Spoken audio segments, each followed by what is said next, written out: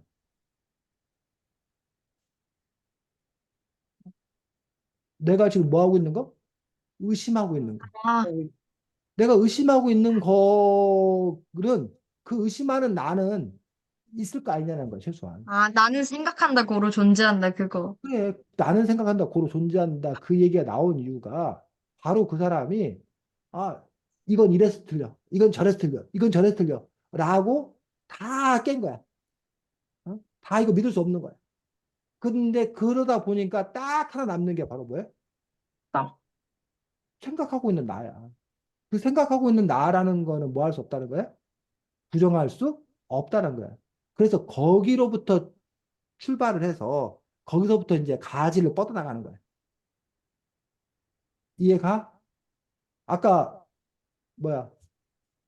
균화법은 중심에서부터 가지를 뻗어나오는 게 아니라 여러 가지, 개별적인 가지에서 중심으로 이렇게 모아가는 거야, 모아가는 거. 그런 점에서 이제 첫 출발과 끝이 달라지는 거지. 음. 자, 다음 누구라고? 해? 지석도? 네.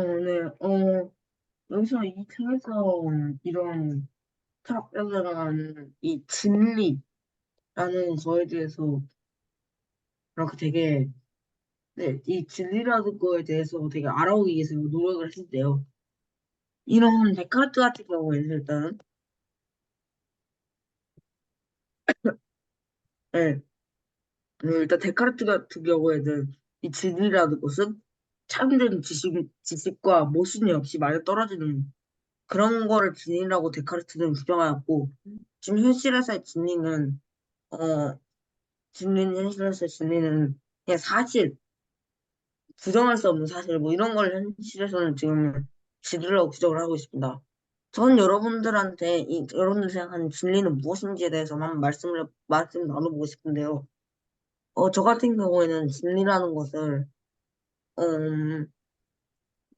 진리라는 것을, 이게 진리라는 어떠한 명제가 있으면은 그 명제는 이이든 여기든 대우든 전부 다 같다라는 이러한 게 저는 진리라고 생각을 합니다. 예를 들어서 어, 이게, 그러니까 부정할 수 없는 어떠한 방식으로 해도 이 성립이 되는 이런 걸 저는 진리라고 생각을 합니다. 네. 박진 씨. 제가 생각하는 진리는요. 그러니까 모든 사람은 다 가치관이 있잖아요. 그러니까 그 사람들은 자신의 생각이나 아니면 사상을 가지고 있는데 그 사상이나 그러니까 생각의 법칙, 자신의 생각의 법칙에 일치하는 것을 진리라고 생각을 해요. 그래가지고 사람마다 진리는 각각 다 다를 것이고, 그래가지고 이런 철학자들도 각각 자기가 생각하는 진리를 말했을 때 각각 달랐잖아요. 그래가지고 그것도 그로 인해가지고 가치관이 다르니까 진리도 다른 것이라고 생각을 합니다. 네, 지석님. 일단은 진리라는 게 세상에는 이제 변화하지 않고 딱 영원 불변하는 것은 없기 때문에 딱 완벽한 진리라는 건 존재하지 않는다고 보지만 그래도 거의 진리에 가까울 정도로 거의 변화하지 않는 것들이 있다고 존재한다고 봅니다. 네, 하진님. 진리가 영원히 변하지 않는 것이니까, 그, 음, 사람은 언제나, 네, 그러니까 진리에 대해서 진리라는 단어의 뜻을 어떻게 정의내릴 수 있는지를 아, 물어. 네. 네, 진리는 영원한 것.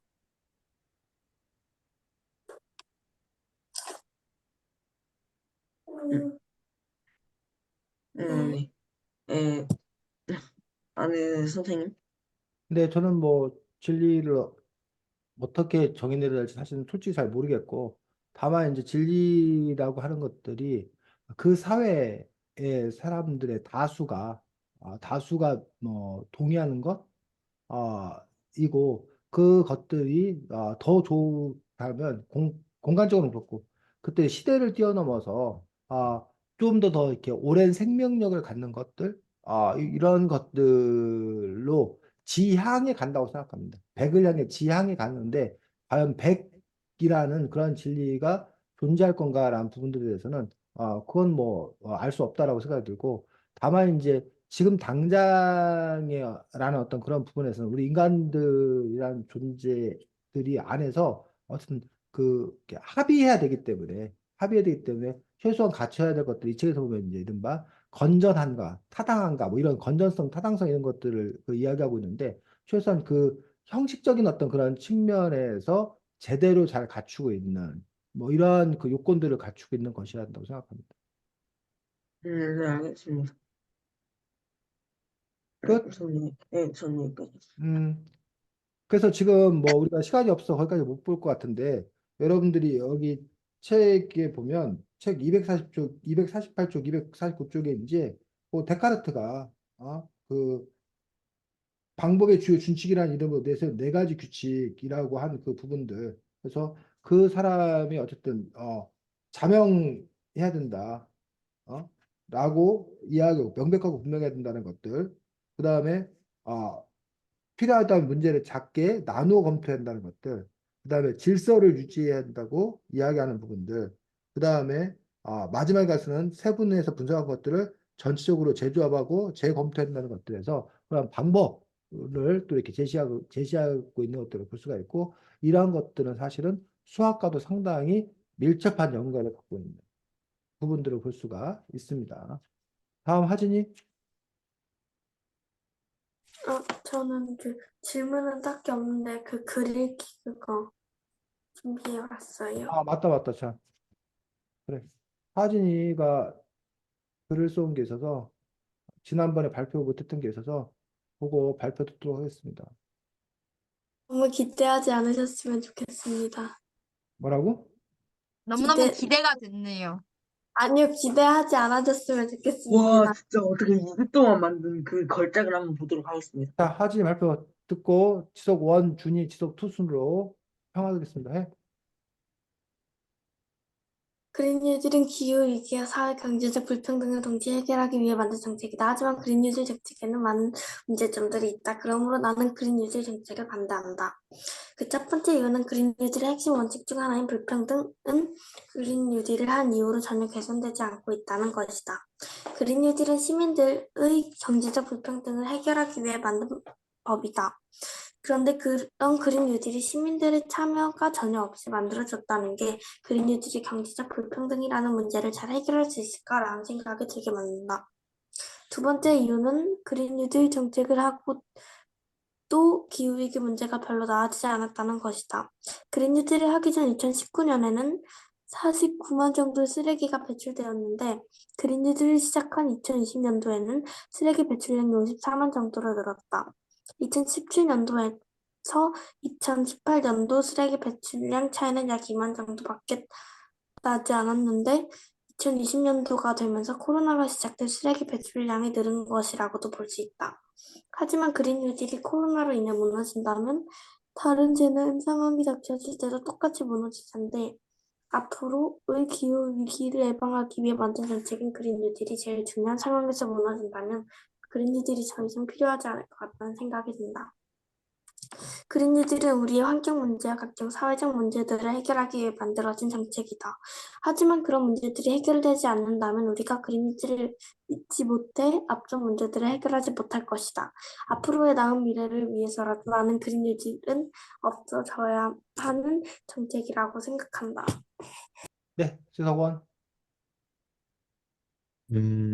되게 조금 깔끔하고 주장들을 잘 정리해서 쓴 것 같고, 근데 이게 반론이 있었나요?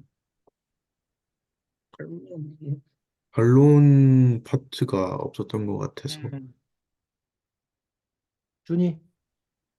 근데 아까 말했던 것처럼 반론이 없었고, 그리고 그 그린 뉴딜의 그 목적이 경제적 불평등을 해결하는 것이라고 했는데, 그린 뉴딜의 목적은 경제도 성장시키면서 환경도 보호하는 거 아닌가요? 그래가지고 이거 좀 목적이 좀 아닌 것 같고, 그리고 아까 여기 두 번째 이유에서 그 코로나가 시작되면서 이 조금 늘어났다고 했는데, 그 이게 그러니까 이 그러면 그 그러니까 기존 우리가 하는 체제에서는 코로나가 시작될 때 이걸 막을 수가 있나요?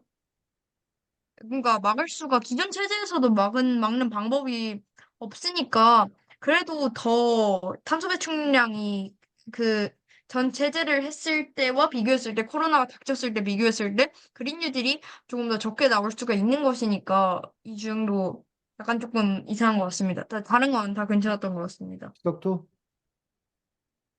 저 같은 경우는 일단 반론이 안 보였고, 그 다음에 그린뉴딜의 정의가 약간, 그린뉴딜의 정의가 기후위기에 처한 저희 상황과 그리고 경제적으로 여러 문제처럼 이 두 가지 상황을 닥치기 위해서 경제적인 성장과 동시에 기후위기 또한 모면하는 정책을 그린뉴딜이라고 하는데 여기서는 경제적 불평등, 그러니까 빈부격차를 줄인다고 일단 설명을 하는 것 같아서 좀 이상했던 것 같고, 그리고 중간에 코로나 얘기는 굳이 안 해도 되는 얘기인데 왜 꺼내는지 약간 의문이 들었던 것 같습니다.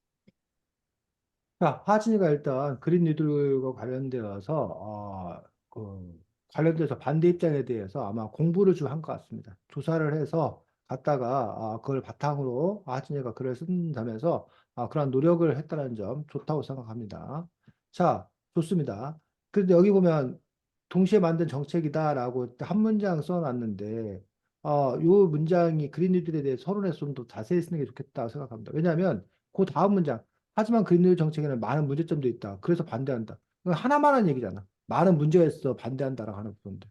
그래서 차라리 그 뭐 이렇게 입장을 정한 것들이 좋은데 어떤 서론이 너무 짧아 지금 현재. 그래서 왜 그린 이 문제와 관련된 이야기들 전개하는 건가라는 부분에서 차라리 이 이야기를 좀 더 풀었으면 더 좋았지 않나. 그리고 차라리 이 문장은 빼는 게 낫지 않나. 아, 그냥 나는 그린뉴딜 반대한다고 왜 이 문제점 여기서 앞에서 얘기할 거니까. 그래서 첫 번째 이제 문제가 핵심 원칙 중 하나인 불평등. 즉, 그린 뉴딜이 불평등을 해결하기 위한 거다. 물론 이제 그렇게 주장하는 사람도 있어요. 경제적 불평등을 해결하는 거.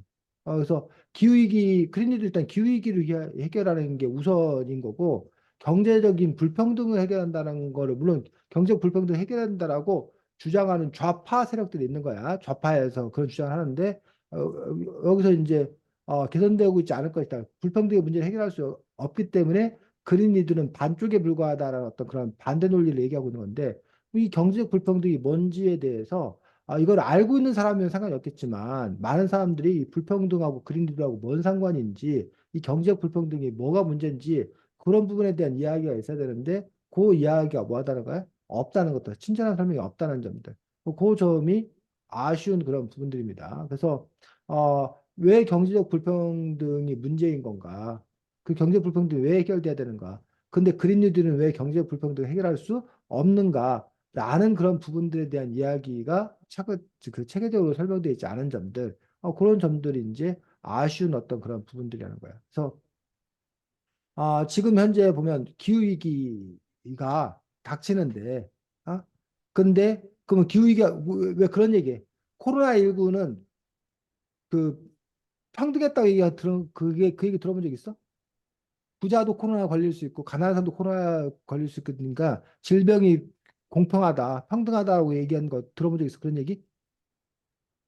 없어? 아니요. 그런데 그럼 환경위기가 닥치면 기후위기가 닥치면 부자라고 기후위기에서 자유로워? 그러니까 모두의 문제라고 생각하잖아. 근데 사실은 그렇지 않다는 거야. 코로나19 때도 보면 뭐 백신 비싼 백신 부자들이 우선 맞았다는 거야. 부자 국가에서 먼저 맞았고 가난한 나라 못 맞았다는 거야. 기후위기 닥쳐가지고 그 물이 차오르기 시작하면 저지대 습지 사는 가난한 사람들이 먼저 죽는다는 거야. 부자들은 고지대 비싼 땅 사가지고 살 거란 얘기야. 폭염 오면 부자들은 에어컨 빵빵하게 틀어가지고 문제없이 폭염해도 상관없다는 거야. 근데 가난한 사람들 뭐해? 냉난방비 없어가지고 얼어 죽고 쪄 죽고 그런다는 얘기야. 그런 점에서 이제 이 불평등이 상당히 큰 문제라는 거야. 그런데 그린 뉴딜을 했을 때 과연 이 불평등의 문제가 해결되냐는 얘기야. 그 점에서 불평등의 문제는 해결되지 않는다. 그렇기 때문에 그린 뉴딜은 허상이다라고 반대하는 사람들이 있어. 아마 하진이가 그 이야기를 지금 하고 있는 것 같아. 근데 그 부분에서 이것들을 좀 더 풀어서 설명할 필요가 있다는 거야. 너무 이렇게 그 뭐야 주장이 되는 그런 부분들과 갖다 놔서 아마 이걸 처음 접하는 사람들 중에서 이게 뭔 얘기지라고 하는 그런 부분이지 않나 싶습니다. 두 번째, 그린딜 정책이 기후위기 문제에 나아지지 않다. 효과성이 없다는 거야. 근데 여기 부분에서 좀 아쉬운 게 2019년도하고 2020년 정도, 2020년도 얘기하면 뭐 그린뉴딜이 한 지 1년 만에 뭐 이게 나아졌다? 라고 하기에는 너무 뭐라는 거야. 준이가 공부를 못 해가지고 과외를 받았다고 했는데 과외 한 번 받고 나서 왜 아직도 애 성적 안 올라요? 라고 한다면 그 과외 쌤이 얼마나 억울하겠어. 얘가 성적 끌어올리는 어느 정도 시간이 필요할 거 아니야. 그런 점에서 과연 이게 비판받을 수 있는 부분들이 있고 여기는. 근데 여기 지금 코로나 이야기가 왜 나왔냐면 아까 이 필요 없다고 했는데 이렇게 된 게 코로나 때문에 그런 거 아니냐. 그러니 만약 코로나가 없었더라면 이게 줄었을 거다. 그림도 효과가 있었을 거다라고 하는 얘기를 요게 어떻게 보면 요거에 대한 반론이에요. 요거에 대한 반론에 대해서 다시 여기에 재반론. 야, 근데 코로나19 때문에 못하면 앞으로 다른 문제 있을 때면 또 못한다는 거 아니냐. 그러니까 결국 이거는 해결책이 아니다라는 식으로 다시 여기서 재반박하고 있는 것들을 볼 수가 있습니다. 그리고 아까 여러분들이 얘기했듯이 여기서 원래 반론, 그린주를 찬성한 사람들은 왜 찬성하는지 얘기해놓고 그거에 대해서 반박을 해야 되는데 그분이 빠졌고, 그다음에 마지막에 여기 이 부분들에서 종합 정리하고 있는 그 부분들을 볼 수가 있습니다. 근데 여기서 나은 미래를 위해서 그린주도 없애자는 정책을 생각한다는데 아까 준이가 그런 얘기. 그럼 뭐 어쩌라고? 그 대안이 뭐냐고. 아까 준이가 과외 선생님을 그 붙였는데 성적이 안 올라. 그 과외 선생님 잘라. 그럼 준이 성적이 오르냐고. 자르는 게 문제가 아니라 잘랐을 때 과외 선생님을 잘랐을 때 그럼 준이 성적은 어떻게 올릴 거냐. 그거에 대해서 뭐야? 대안을 제시할 수 있다는 거야. 근데 그런 대안이 없고 그냥 과외 선생님이 성적을 못 올릴 때 잘려라. 라고 한다라고 했을 때 과연 그것들이 설득력 있겠냐라는 부분에 문제가 있다는 거죠. 그래서 앞으로 하진이가 그 부분을 더 이제 고려해서 글을 쓰면 더 좋겠다고 생각합니다.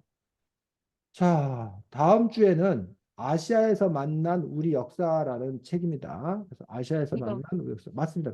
아시아에서 만난 우리 역사. 이 책 가지고 우리가 다음 주에는 함께 보시도록 하겠습니다. 하진 지독이 30분에 시작합니다. 네. 하진아 30분에 시작해. 우리 네. 준이하고 지독원 미리 와서 기다리고 있는데, 저 비밀번호 3번을 틀려서. 그래. 예. 자, 잘 지내시고. 안녕히 안녕. 계세요. 그래. 안녕히 계세요.